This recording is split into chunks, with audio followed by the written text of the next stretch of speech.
are going to try. In the meantime, our special educators are working and collaborating with teachers to look at IEP goals and see how we can support students with learning materials by collaborating with classroom teachers. That's kind of where we're at right now. We also have been in contact with our independent schools because we have kids that are in our district, and working to figure out like who's going to provide services, who's going to provide food to these students that so we've been in contact with multiple independent schools as well. So I'm going to come back to you, Courtney. Robin is assisting Michelle in the student services piece, and in addition, Robin is our emergency management coordinator. Can you talk a little bit about that? Yep.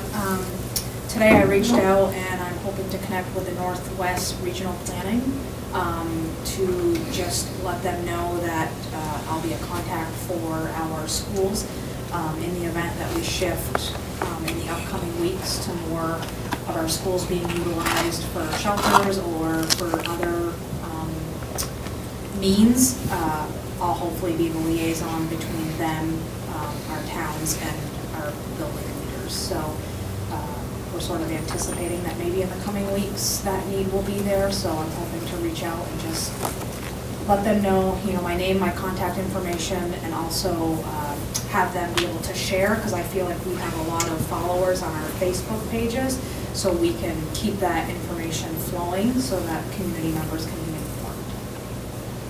So that's a good segue to Courtney, who is our communication team leader. So my job has been, I have different hats, I think. So one of them has been to update our website regularly. I'm getting pretty good at it. Our coronavirus stuff is right in the, as soon as you click on our website. Lynn's latest update is right there as well. And then there is a link to a different page on our website that's got different outside resources. So I have the CDC linked for Vermont Department of Health. I have a flyer that just from the CDC about washing your hands and being germ-free. I have all of Lynn's updates. And just today I added another link that's a little bit empty right now, but it's for home learning resources. So we'll keep feeding that in there for parents to easily access home learning stuff. I'm communicating between Lynn and the team leads, and then the principals, and making sure that the principals aren't getting too overwhelmed with emails. They're coming, a lot of them are coming from me. And I also have been working with the administrative assistants in each school to make sure that we have updated physical addresses for all of our students in the district, so we can help Dawn with the meal and help Jody with the curriculum delivery. So you guys are doing a beautiful job segueing to the next team lead. So Jody Valancourt is in charge curriculum and learning team lead. So I am working together with the other curriculum leaders in the SU to put together materials for maintenance and continuity of learning. Students are going home, the students who have been in school are going home with a good stack of independent reading books and their device, if they are in grades 4 and above, their one-to-one device and charger. And we are pushing out some at-home learning resources for parents for the rest of this week.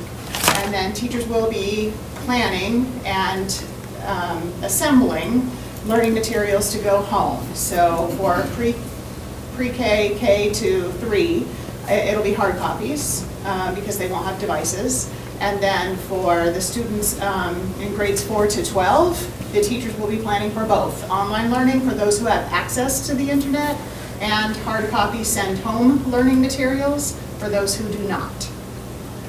So we should be able to send home the first wave of that for the first chunk of time of our maintenance of learning time on Friday. And then as things progress, we'll be able to hopefully use the meal delivery system to also do the exchange of learning materials. There's more to come on that later when we're ready to do that. So for now, we will use the buses, when they're delivering the meals, to drop off those learning resources to begin with. I can't tell who's behind that computer. Have I missed anybody? Sandy, okay, no. So, Heather, do you want to talk at all? Is there anything you want to say, updates about after-school program? We operated this afternoon. We have programs tomorrow, so youth that need to stay until their normal pickup time. It's available to them, and that's kind of where we're at right now. Still planning ahead for whatever comes.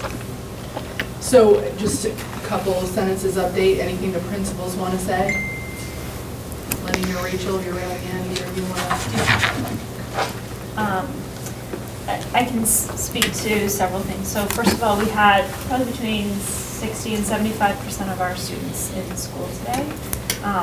Most of them issuing the sentiment that they do not want to be out of school. So kids enjoy their schools and they're, for the most part, really happy. And I think the uncertainty of being out brings up a lot of anxiety. Teachers have been phenomenal, like already today. We're coming in like, I already made this packet and I have this stuff ready. So people are entering this with open minds and being really flexible thinkers. Understanding that we're in completely uncharted territory here. There's no blueprint to follow because this has never happened before. So everybody's being really supportive. They're showing a lot of compassion for students and where they're at today. And we're just anticipating using the rest of this week to plan for whatever our students are going to need in the coming days and weeks. I guess that's what Yeah, I think for me, it's just the biggest thing was we have a lot of student work-based learning, so we had to contact our employers and let them know that if they want their students to work, that it's on their dime and not falling under any school insurance or things like that. We got juniors and seniors. The one thing that I'll caution everybody about, the students that I deal with are approaching this as a break and a vacation, and so I'm a little fearful that we might want to get some communication out around parents saying, try not to let your kids go out. This isn't a Friday night for the next 2 weeks. So we have a history of bad things happening sometimes. So I want to just make sure that we're also in tune to that. And so it's just a little, hopefully they're understanding the severity of this and not seeing this as a break. So, but our students are also aware that there's going to be a lot of online learning. We've got meetings that will be set up through Google Classroom, and we'll use that Zoom feature. We talked to some students today about that, so we can still meet with them and check up on them daily. But I'm a little bit more fearful. Well, I guess I'm afraid of everything, but the high school students might be viewing this a little bit differently. So it's not spring break, but they have a different mindset. I mean, I remember that age. Yeah. We had a little over half of our population show up today, which was great to see them come in the door. And in addition to collaborating with my colleagues here, we're working really hard to provide social emotional supports for grades 9 through 12. Seniors have a lot of anxiety, and I'll be working closely with Beth O'Brien, Bridgeford, who's here, to look about the kinds of supports that the kids need. They're worried about graduation. They already know that their planned senior trip has kind of been kiboshed for a while. They're looking to explore other ways to celebrate those milestones. So it's got to be difficult for them coming into the home plate senior year. It's not what they anticipated. So lots of questions from families and students about that. So we're doing our outreach and our collaboration and working with this good team. And that's all we can do, take it each day as it comes. We had a little less than half of our population at Richford Elementary School today. Now one of our classes had 2 children, others had 8. So it was actually a very quiet day. I anticipated more anxiety and so forth, but I think because there were so few children that it was a very different kind of day. We had classrooms that combined together, so they got to do, it was more of like a day before a break. They did some things that were out of the ordinary. I met with all of my staff over the course of the day, teachers and paraeducators and other staff. They have very good questions, very concerning questions. I think a couple of things that really stood out, aside from some people's anxiety, was that immediate, what can I do? And we talked a lot about connecting with families. And I had I met with my paraeducators separately in different groups, and they were like, sign me up. Let's assign groups of families to people if we have to do that to make sure that everybody is being communicated with.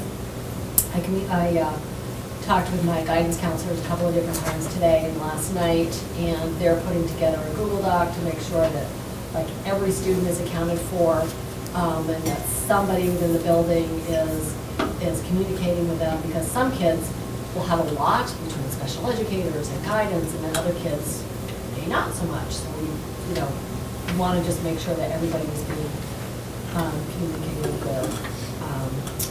And then my guidance counselors also put together a list of some of our neediest children in terms of social emotional, and children who may be either in DCF custody or DCF is directly involved with the families, and just to make sure that we're really touching base with some families that might be, some of those families and then other families that might be in flux, some of our families that just moved in, some of the families that are moving out, and so forth. So a lot of people being really conscious about, I think, the whole child.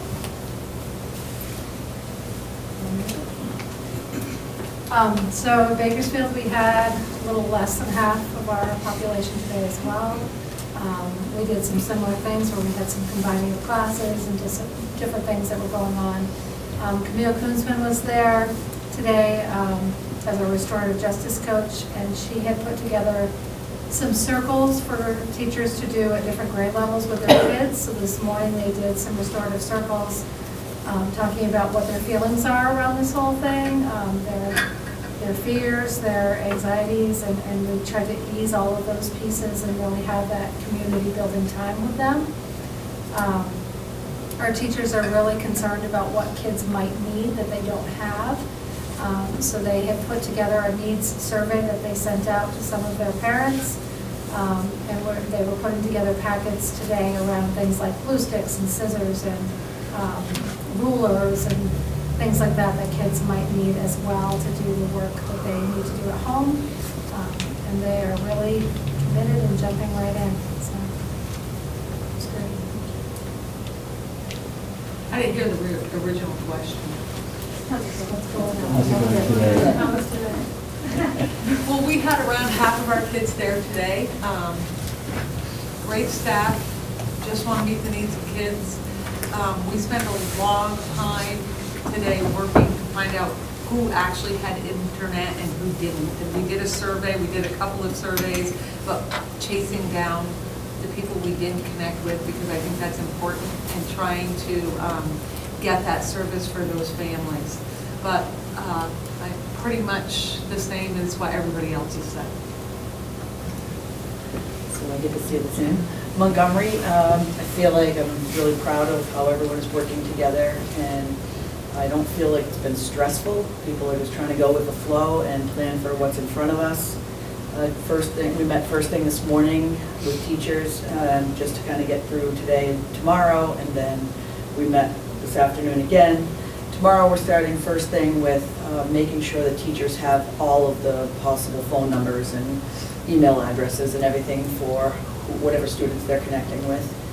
And we're also comparing like who has the siblings, so where they're not like overwhelming the families with phone calls if 3 teachers call the same day and so forth. So then next we're looking at our bus routes, which will be the logical order of how meals are delivered, and trying to insert our preschool, play school kids in there as well, and our high school students to see where they fall on the bus list, so we can get some good routes going for our meal delivery and our curriculum delivery. Other than that, pretty much the same as everyone else. I don't really have much different to share from Sheldon. We had about 65% of our kids today. Many of them said they're not coming back tomorrow. there was a student on the way out to the bus that said, "I can't believe I get to bring my Chromebook home." She was so excited. So, you know, I don't think it's quite hit her that she's not going to see us for a while. The teachers were great.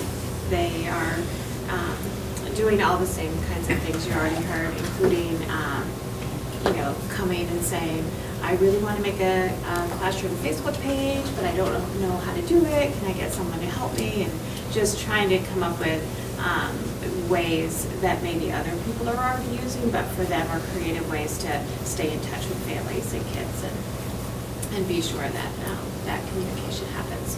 We also are creating a Google Doc that just has all the kids' names and then you know, places where they can check when they've touched base with a family, anything that someone needs.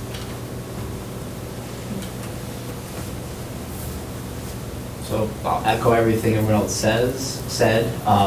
One thing that we seem to spend a lot of time at the elementary level was figuring out how to put together these math packets with manipulatives and resources so kids can engage in those math activities that also are kind of beyond just simple pen and paper, because we know that's a place where a lot of math thinking is going to be done.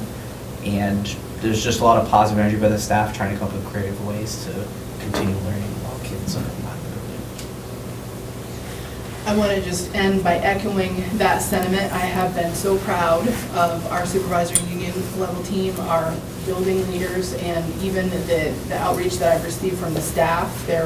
The sentiment has really been, let's roll up our sleeves, let's work together, and let's figure this out. And I'm incredibly proud of that. We have a very caring, committed, dedicated bunch of people who work for us in FNESU, and I'm confident that, you know, we are going to make it through this. So I had put a couple other bullets on my list for today. We've already talked a little bit about continuation of learning. There will be some, we're going with the information we have now. We know information will be changing over time. So for right now, we're focusing on what's right in front of us. There are some other things that we need answers to. Governor Scott, in his address, both yesterday and today, tasked K-12s, our pre-K-12 systems, with childcare for essential health workers. We don't have any guidance yet on how to do that, how to accomplish that. We are right now we're set up to function as an educational system, and we don't know what that means. We don't know if that is the expectation that we make our buildings available, or if it is actually us doing childcare. So we're waiting on guidance for that. In terms of special education, I think Michelle already identified that. I have spoken with Pietro over the weekend and worked with several of the superintendents around the state this weekend, and one of the things that when we were asking for legal guidance, he said we just need to recognize going into this that, you know, in terms of special education, we're going to do the best we can, but some of the services that are identified in the IEPs cannot be done remotely, and we will be, as districts, on the hook for compensatory services at the end of this.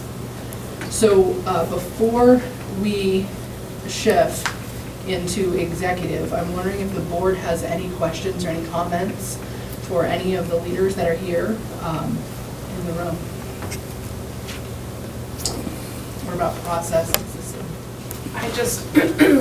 I just want to comment to all of you. Lynn and I talked a little bit this weekend, and I work in higher education, so I've kind of been through it. Like, I'm still going through this and spending all of my days in meetings trying to make plans that then moments later somebody above us makes a new plan and we have to completely adjust. So I feel for you, and I want to tell you that I'm so proud of the work that you're doing and the team that you've built, and I hope that we as a board have worked hard over time to honor you as employees. We're going to continue to do that because that's the right thing to do. I also want to tell you that I'm a parent, so as busy, I mean, my email, like yours and all of yours, is like a roll, like I can't keep up with it. And when I went back this morning to delete a bunch of stuff from Thursday, I thought to myself, the plans have changed so much from Thursday. I can just delete 25 emails because it doesn't matter anymore, right? But I haven't had a lot of time to go through all the emails that Lynn has sent and from some of you folks as well. But I want you to know that I didn't have to think about it because I knew that all the time and effort that you guys are putting into this you're gonna take care of my kids. Like, this idea of busing foods is like frickin' genius, okay? That's fantastic, and I'm just so proud of the efforts that you guys have put in. So know that, okay? Know that it doesn't go unnoticed all the time, but everything that you put in. Whew, thank you so much. I just had a question on the bus routes, because Enosburg Village doesn't have like a bus route per se, but so there is a route that's created for the village, or? We're navigating that. That's one of the tasks right now. As you can imagine, behind the scenes, the logistics that go into, we had to shift into the team lead model because there are hundreds of details behind each of those tasks, and I needed someone whose primary focus was that. So attached to Dawn are other resources like Courtney and Doreen and the admin assistants and the registrars who are creating the where are those kids lists. So we're starting with existing bus lists, but then we're expanding upon it and making sure that we're accounting for all kids. Do I think that we're going to be 100% perfect on Wednesday? I don't. I think we're going to do the best we can. And if we miss anybody, we want people to, help us find them. And we're going to do our very, very best to reach out.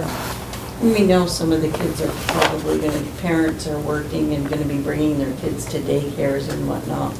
So we are going to try to have the meals ready for 7 o'clock in the morning, so that if we know there's parents going through and need to pick up a meal for their kids, they can drop by and we'll have meals that they can just take and go.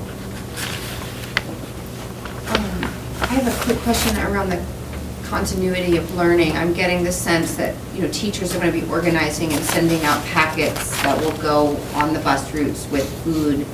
Do we have the technological capacity to do any live streaming? I think more for the middle school and high schoolers, specific with mathematics and some of the sciences. Are we going to be able to live stream a class on, say, a Monday that at least kind of introduces a topic and a subject that then they are working on independently for the duration of the week? I know that severely would be, disadvantaged kids that don't have Wi-Fi and don't have access to laptops. It sounds like we can more easily provide the laptop, the physical device, but the Wi-Fi and connectivity within the household is probably the limiting factor for that being accessible to all kids. So it is a great question, and we're working on it. I don't feel like I can say here today that we're going to have the capacity to do that, because there are some workforce issues that we're going to face as we shift into this. So we're going to do the best we can to figure out ways that we can have, if this is longer than this 2-week period, that where we can shift into this continuation of learning model.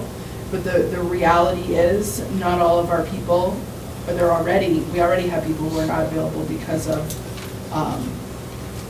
health-related things. So we're going to do our best, but there's work that has to happen to determine how and if we will be able to do it that way. Yeah.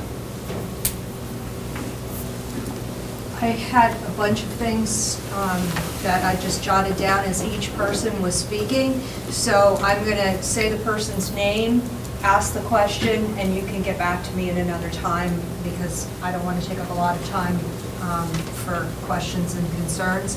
One thing I will do, Lynn, is try to get some clarity around the Agency of Education versus the Agency of Human Services and how we're supposed to run daycares.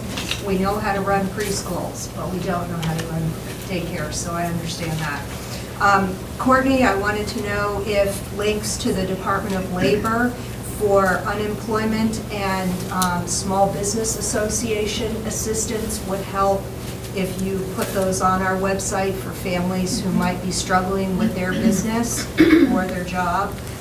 Jody, my concerns were very similar to what Mary just expressed about live streaming, keeping students engaged, and also monitoring their work progress at home, specifically if they're older students and they don't have an adult at home with them. I've seen it with my niece and nephew, that they're supposed to be doing work, but they're really not. Heather, I wasn't sure what your role was going to be, but I'm sure they're dreaming up things for you to do.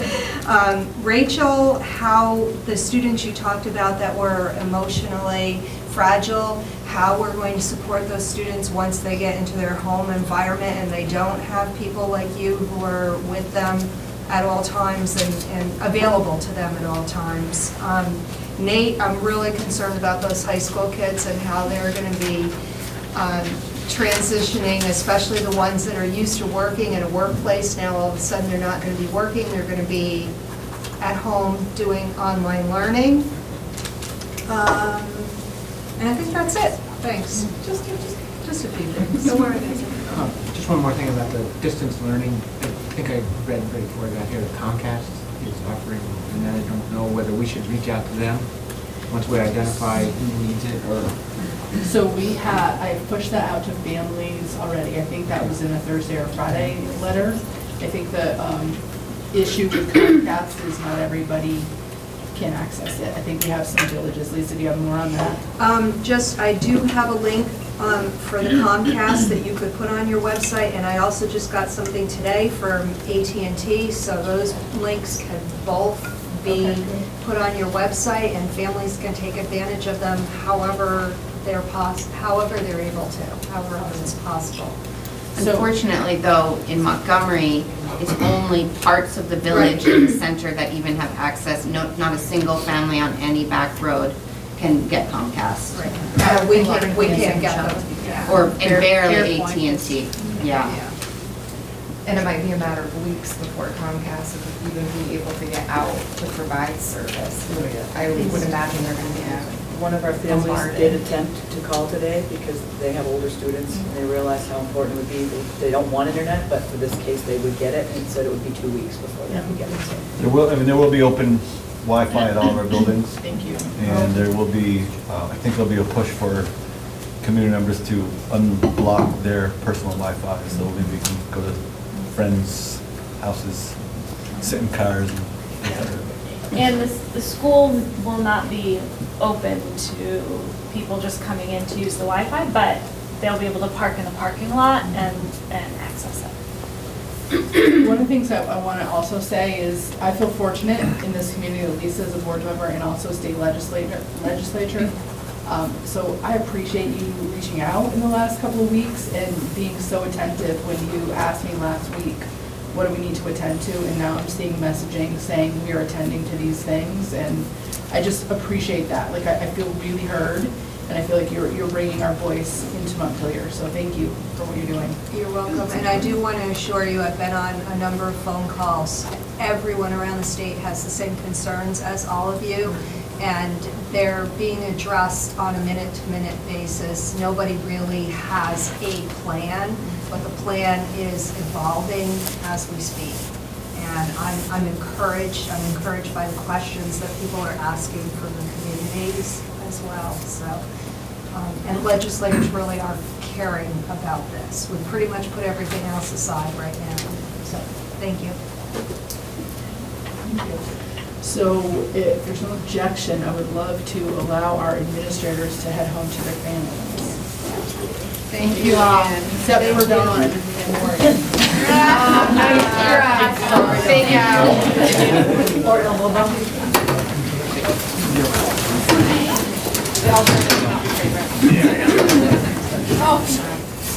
Around administrator negotiations.